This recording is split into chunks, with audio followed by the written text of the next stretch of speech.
Major funding for KPBS Evening Edition has been made possible in part by Anderson Plumbing, Heating and Air, proud to support the mission of KPBS and privileged to serve San Diego clients. Anderson Plumbing, Heating and Air, helping homeowners maintain drain, heating, and cooling systems since 1978. And by the Conrad Prebys Foundation, Darlene Marco Shiley, and by the following.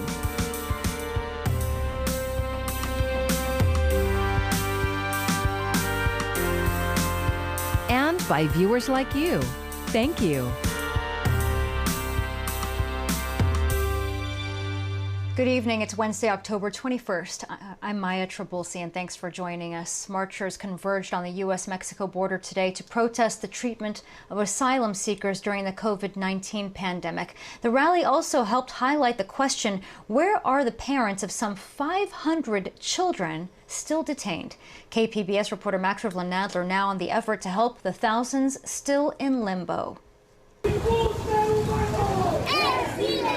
In Tijuana, asylum seekers marched to the El Chaparral port of entry, demanding that the U.S. restore asylum proceedings for the thousands of migrants fleeing their home countries and arriving at the U.S.-Mexico border. Across the border in San Isidro, advocates read the stories of some of these asylum seekers. We cannot return to Honduras because our lives are in danger.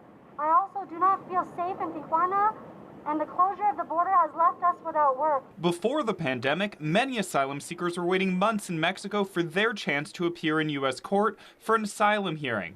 Since COVID-19 limited travel across the border, however, the U.S. asylum system has ground to a halt, as the U.S. has expelled anyone who crosses the border without authorization in a matter of minutes, and postponed many scheduled asylum hearings. There's a lot of uncertainty and fear for our asylum-seeking siblings in Tijuana because their dates are having to be postponed. There's a lack of information, a lack of resources. They don't have any certainty in their asylum process. The two groups converging at the border issued a list of demands, including the end of the controversial Remain in Mexico policy, the reopening of the border for asylum seekers, more support for immigrants from the Mexican government, and the end of waiting lists for people who want to declare asylum. Garcia says next month's presidential election will prove pivotal in the lives of these asylum seekers, but she believes a lot of damage has already been done. Earlier this week, ACLU lawyers said they've been unable to find the parents of 545 young asylum seekers who had been separated at the border in 2017. Essentially, this administration has undone all protections for refugees and for asylum seekers. So if there is a new administration, if there is a change of administration, we expect that there would be a respect of asylum laws, both domestic and international laws. The U.S. was the driving force for protections for asylum seekers. We were setting an example for the rest of the world until this administration. On Monday, the Supreme Court announced it would soon be hearing a challenge to the Remain in Mexico program. The administration's migrant expulsion policy is also being challenged in court. Max Nadler, KPBS News.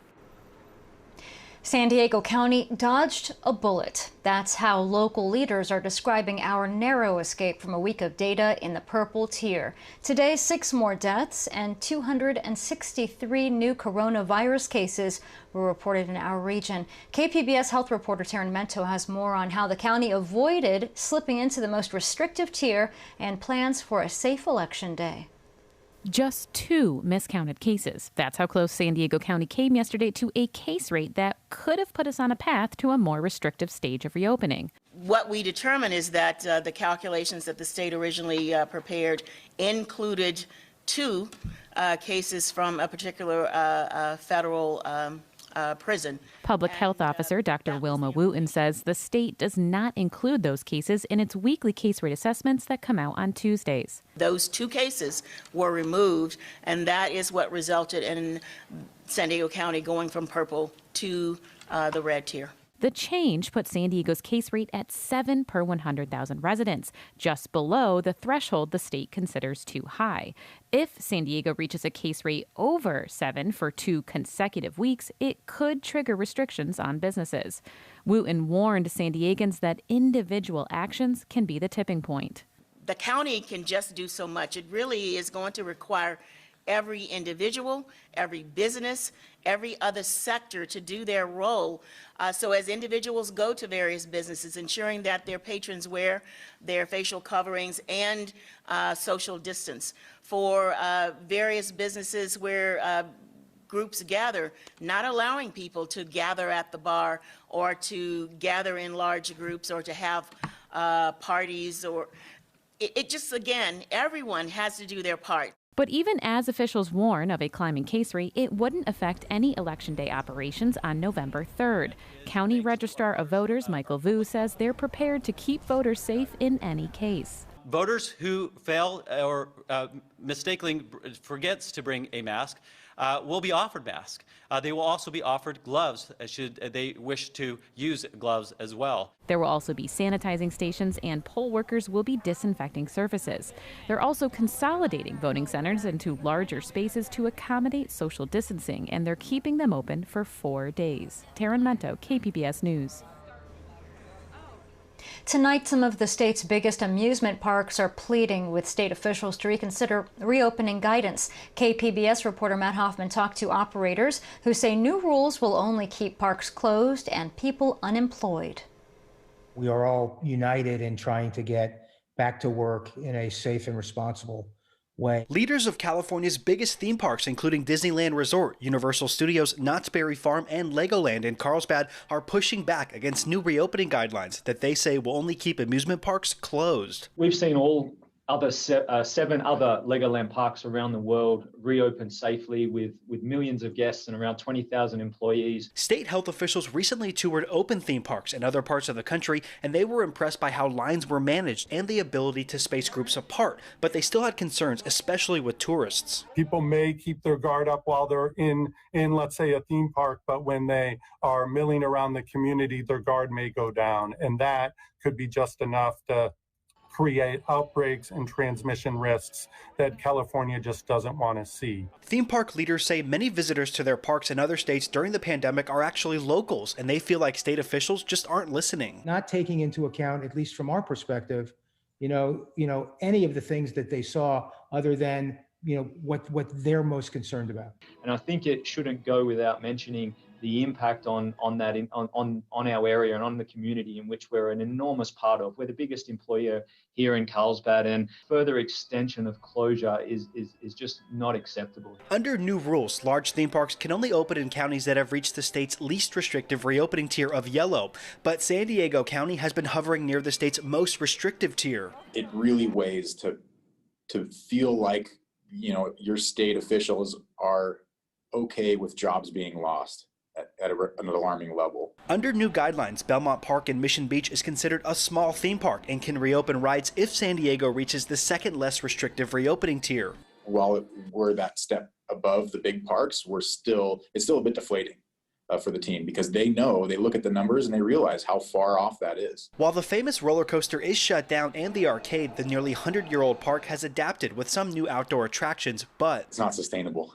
It's really tough. Legoland has its hotel, aquarium, and a couple of other attractions open just on a limited basis. While SeaWorld San Diego has been approved to open under guidance for museums and zoos, they're currently running their Halloween-themed spooktacular on the weekends. A spokeswoman for the California Attractions and Parks Association says negotiations to reopen theme parks will continue, and in terms of possible legal action, all options are on the table. Matt Hoffman, KPBS News. Outdoor dining isn't going anywhere in Poway. The City Council approved extending the current relaxed outdoor dining rulings indefinitely. They also extended the loan of picnic tables to restaurants. That program, which started in July, has helped 30 Poway restaurants expand their seating outside without any additional costs. Pope Francis says LGBTQ people should have the right to civil unions. As KPBS reporter John Carroll tells us, the Pope's comment in a new documentary is getting mixed reaction here in San Diego. In the new documentary Francesco, Pope Francis touches on a number of controversial topics, including climate change, income inequality, interfaith relations, and migrant rights. But it's the comments on same-sex civil unions that are hitting like a theological bombshell across the Roman Catholic Church. In the documentary, Francis said, Homosexuals have a right to be a part of the family. What we have to create is a civil union law. That way they are legally covered. We came to St. Joseph's Roman Catholic Cathedral as noon Mass was letting out. Most parishioners did not want to speak on camera, but of those that did talk to us, reaction to the Pope's comments was pretty much split down the middle. It's against church teaching. St. Joseph's parishioner James Palin disagrees with the pontiff's words. It runs counter to the church's teaching on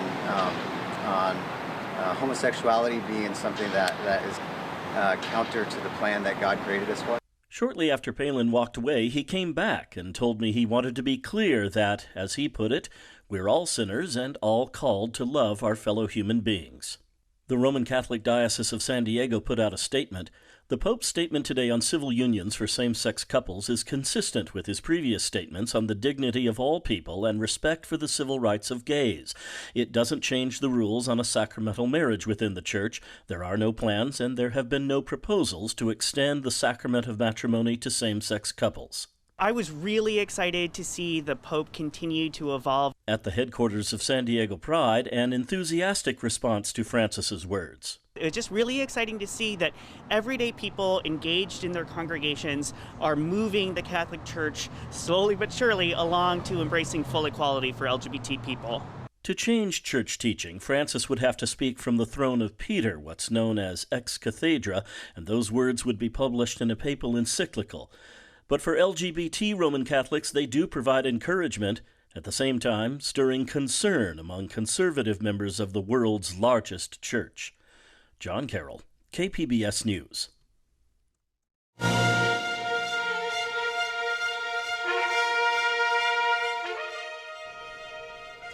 The San Diego County Registrar of Voters is in high gear. It's already received more than 560,000 ballots. That's more than a quarter of all ballots. With less than 2 weeks left before the November 3rd election, the ballots are going through a sorting machine that compares voters' signatures with the one they have on file.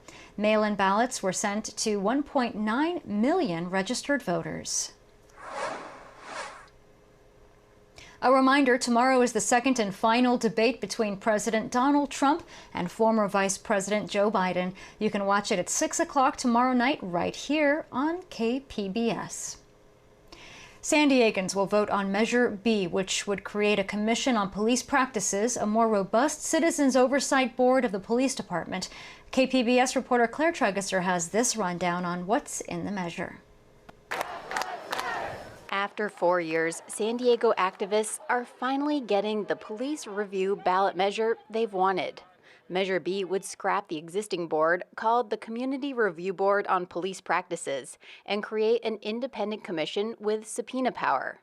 Andrea St. Julian, co-chair of San Diegans for Justice, has been pushing the measure. What we have right now is a Community Review Board, and it is a board that really advises the mayor. It can't do any independent investigation of complaints against police.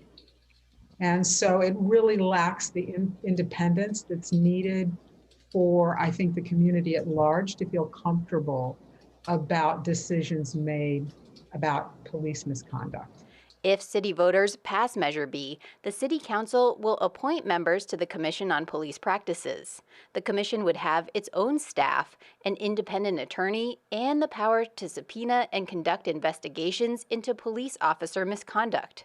It would also review complaints against officers and make recommendations on police officer discipline and police practices. So when there is something that happens here in San Diego that the community is really concerned about, the new commission can actually do a full investigation and come out with its own results so that the community can be satisfied that there's been an independent investigation. There is no organized opposition to Measure B.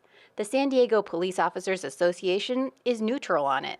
Protests across the country for racial justice and against police brutality may have brought additional awareness to the measure, but St. Julian believes it would pass even without those events. Police officers are professionals, just like doctors and lawyers and dentists. And so they deserve to be treated in the same way that other professionals are treated. And that means having independent oversight. And people get that immediately, and they got it long before the current climate. Claire Tregesser, KPBS News. 2 local ballot measures could change the way San Diego Unified School District's board members are elected and held accountable. KPBS education reporter Joe Hong explains the arguments for and against measures C and D. Right now, elections for San Diego Unified use a hybrid model. During the primary, only voters from a candidate's sub-district can cast ballots. In the November general, the candidates compete in an at-large election, campaigning across all of San Diego Unified's 5 sub-districts. Supporters of Measure C hope to change that. They say at-large elections give disproportionate power to the city's white majority and thus marginalize the votes of people of color in certain sub-districts. If passed, the measure would make the November general a by-district election starting in 2022. Sharon Whitehurst Payne is an incumbent board member running for re-election in Sub-District E. In 2016, she took second place in the primary but won in the general. She said she supports Measure C because it would simplify the election process. My main reason for supporting it has to do with simplification. It's so complicated for folks to understand why we had district only and then citywide. But her opponent, Luana Richmond, said Measure C would do more than simplify elections. It would remove financial barriers to campaigning and encourage more community members to run for office. She used the example of campaign mailers to show just how much more it costs to run in an at-large election. In the primary, I was able to get on a couple of them for a total of like $1,000. For the general election, just to get on one, they wanted $5,000. Richmond said that ultimately Measure C could help diversify the school board by encouraging more people to run. But outgoing board president John Lee Evans said the current system already promotes diversity while ensuring that candidates represent both the needs of their sub-districts and those of the overall district. Evans, who is voting against Measure C, said a by-district election could encourage board members from more affluent parts of the district to neglect the needs of schools serving more vulnerable student groups. When I was running, I was accountable to the voters in the entire district, as opposed to, I'll just take my sub-district and make sure we get the resources we need and not pay as much attention to what's going on in the other areas. And I think that's been a benefit, and that is a potential detriment if it were to pass. Evans does, however, support Measure D, which would change the San Diego City Charter to give the school board power to remove a board member for misconduct or failing to carry out his or her duties. But he said the measure couldn't be used by a majority of the board to oust the political opponent in the minority. So the measure does not allow for an unpopular board member to be removed for some small reason. It has to be very major. The measure was proposed by San Diego City Council members Chris Cate and Vivian Moreno. If passed, the city charter would be modified so that school board members convicted of crimes or failing to carry out their duties could be removed with a 3/4 vote by the other board members. But if they felt for whatever reason that a school board member at any time is derelict in their duties, there is a process by which they can remove that school board member absent a recall or a resignation, which we know is very costly and or very difficult to get.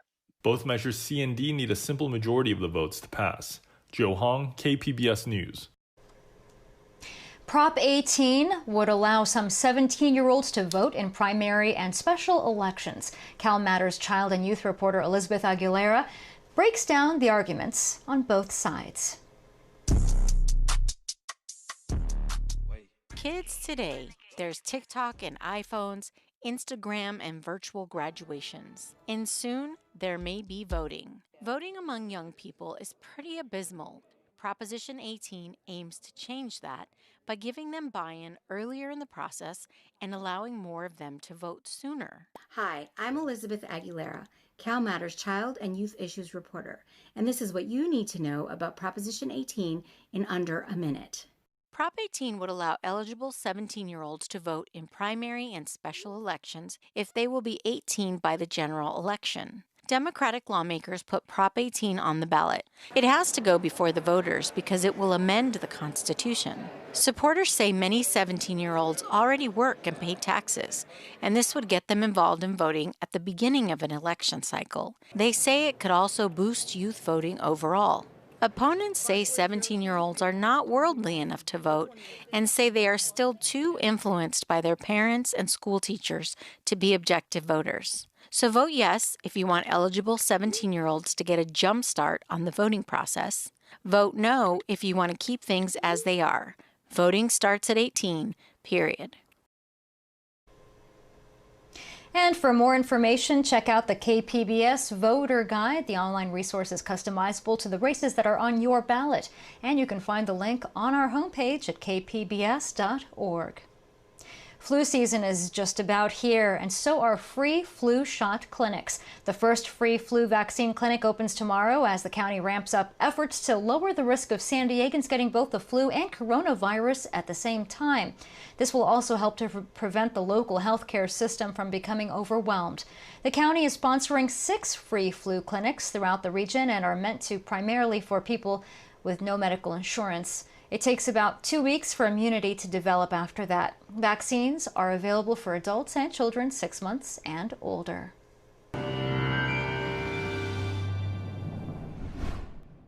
Temperatures will gradually cool for the rest of the week and right into the weekend, and there'll be plenty of nighttime and morning clouds around too. Our marine layer nice and deep, so plenty of clouds to start off each day.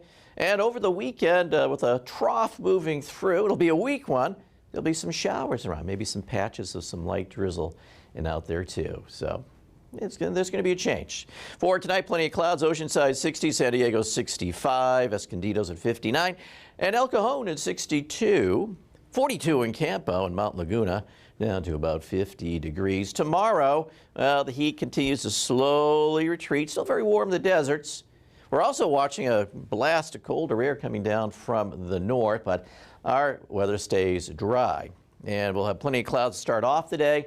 Temperatures will rise to 73 Oceanside, San Diego, very close to average, a little bit below average. Escondido, Ramona, and El Cajon with clouds and then some sun. Borrego Springs 91 and Mount Laguna 68. Well, the heat retreat continues. Cooler airs from the north are getting the onshore flow. So our temperature trends continue to come down just a little bit. And then there's this little upper low here. See it spinning? That's off the coast. That'll be just kind of sliding across the area over the weekend, and that will give us our shower chances. So as we take a look at our extended forecast for you, clouds and then sun, but plenty of clouds over the weekend on Saturday. And look at that, we paint in a shower or two here or there. And then as we head you into the inland sections, clouds and sun, but plenty of clouds into the weekend with a shower in the area. And as we take you to the mountains, we'll see sunshine giving way to more clouds. And look at the temperatures. Ooh, it's getting really cool here. And in the deserts, here too, temperatures will be dropping into the 70s Sunday and Monday. And for KPBS News, I'm meteorologist Mark Mancuso. The Marines could move boot camp from San Diego. KPBS military reporter Steve Walsh says that's one idea being studied as the Marines look at how to fully integrate men and women. The Marines are under a congressional mandate to add women to San Diego's boot camp in 8 years and end segregation at their other boot camp, Parris Island, South Carolina, in 5 years. This week, the Marines commissioned a study to look at all of their options, including creating a new centralized boot camp. Mark Baumert is with the San Diego Military Advisory Committee. He says losing boot camp would cost the city. Yes, sir. So 400 recruits a week come through our location here, about 17,000 a year.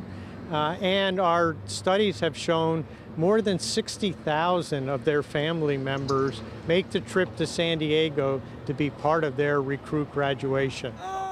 Marine Recruiting Depot San Diego has already told the Pentagon they cannot add women without building new facilities. Women train separately at Parris Island, but the Marines say they also cannot fully integrate men and women without new buildings. Losing Parris Island could be a real blow to the economy in South Carolina, which is why senators like Lindsey Graham have said they'll fight to keep it. Things are a bit different here in San Diego, where MCRD is right next to some really prime real estate at the airport. Still, Congressman Scott Peters, whose district covers MCRD San Diego, says he also wants West Coast boot camp to remain where it is. Yeah, there would be an investment connected with that, but not nearly the investment I think that would be entailed, just by instincts, if you had to build an entirely new facility, acquiring land and building all new buildings. So I don't think cost is a reason to talk about moving training out of San Diego. The issue isn't just integrating boot camp. The Union of Concerned Scientists called Parris Island one of the most endangered bases in the U.S. military due to climate change. By mid-century, the coastal base could be underwater 30% of the year. With the new study, the University of Pittsburgh will have until sometime next year to show the Marines all of their options. Steve Walsh, KPBS News. I'm Judy Woodruff. Tonight on the NewsHour, the Trump and Biden campaigns intensify their pitches to American voters as early ballots are cast in record numbers nationwide. Coming up at 7 after Evening Edition on KPBS. And here's a look at what we're working on for tomorrow in the KPBS newsroom on Morning Edition. Should voters take the Midway District's redevelopment to new heights? What you need to know about Measure E. Then on Midday Edition, how California cities are leading the nation in the fight against climate change and why there's still much more work to be done. You can find tonight's stories on our website, kpbs.org/evening edition. Thank you for joining us. I'm Maya Trabulsi. Have a great evening. Major funding for KPBS Evening Edition has been made possible in part by Anderson Plumbing, Heating and Air, proud to support the mission of KPBS and privileged to serve San Diego clients. Anderson Plumbing, Heating and Air, helping homeowners maintain drain, heating, and cooling systems since 1978. And by the Conrad Prebys Foundation, Darlene Marcos Shiley, and by the following.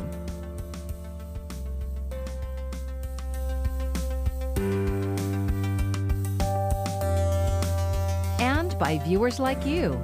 Thank you.